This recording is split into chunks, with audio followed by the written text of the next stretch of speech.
léegi kon bii mooy question B bi moom moo topp si A bi li ñu laaj mi ne déduis la valeur exacte de A daf ñoo laaj valeur exacte de A maintenant A c'est combien on donne A c'est 1 plus 1 demi plus 1 quart plus 1 huitième plus 1 seizième plus 1 sur 32 tontu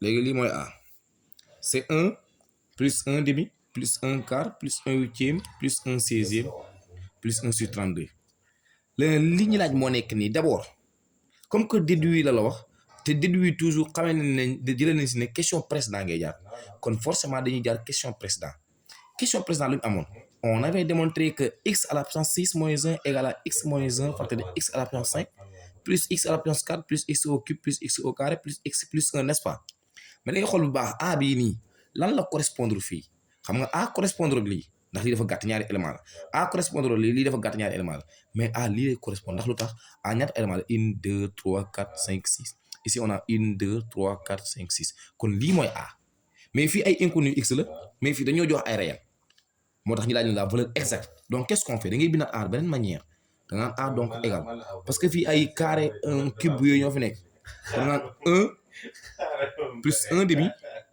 donc plus 1 demi au carré plus 1 demi au cube plus 1 demi quart plus 1 demi à la puissance 5 n'est-ce pas léegi nag fii xoolal bu baax 1 demi au carré ñun ñëpp xam nañ ne c'est 1 quart pourquoi parce que 1 demi le tout au carré c'est 1 sur 2 à la puissance 2 qui est égal 1 sur 4 parce que 2 à la puissance 2 c'est 4 kon 1 sur demi le tout au cube aussi c'est 1 huitième 1 demi à la puissance 4 aussi c'est 1 seizième 1 demi à la puissance 5 aussi c'est combien c'est 1 sur 32 maintenant kon xam ne lii moo nekk nii léegi nag lii moom la ñu waxoon sànq ne moo nekk nii kon suñu x yi bu ñu xoolee bu baax a baax x yi 1 demi la ndax 1 demi ñoo répété wu rek donc fii nii lii la ñuy tirer en fonction de ça da nga naan d'après la question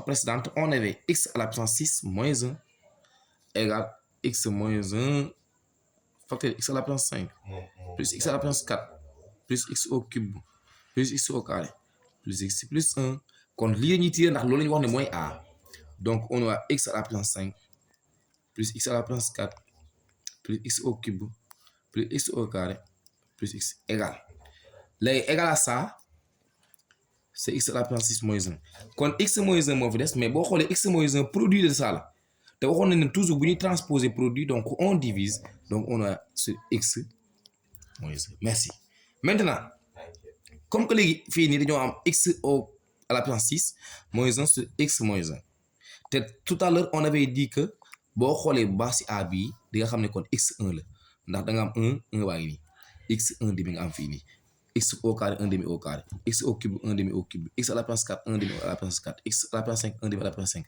kon x mooy 1 demi comme que nag x mooy 1 demi kon donc a kay lii bu nekkee lii mooy a te x bi 1 demi la kon dañuy remplacer fii 1 demi par ça donc on a a c'est 1 demi à la puissance 6 moins 1 sur 1 demi moins 1. Maintenant, on calcule 1 demi à la puissance 6, c'est 1 sur 2 à la puissance 6. Moins 1 sur 1 moins 2. N'est-ce pas? Léegi, pourquoi on est 1 sur 2 à la puissance 6? Parce que 1 sur à la puissance 6 sur 2 à la puissance 6. Parce que dans mon ici, on a a sur b, le tout à la puissance n, c'est à la puissance n, sur b à la puissance n. Donc, on calcule. 2 à la puissance 6, c'est combien? C'est 64. Donc, on a 1 sur 64 moins 1 sur 1 demi. Qu'est-ce qu'on fait? On fait le produit croisé. Donc, on a 1 fois.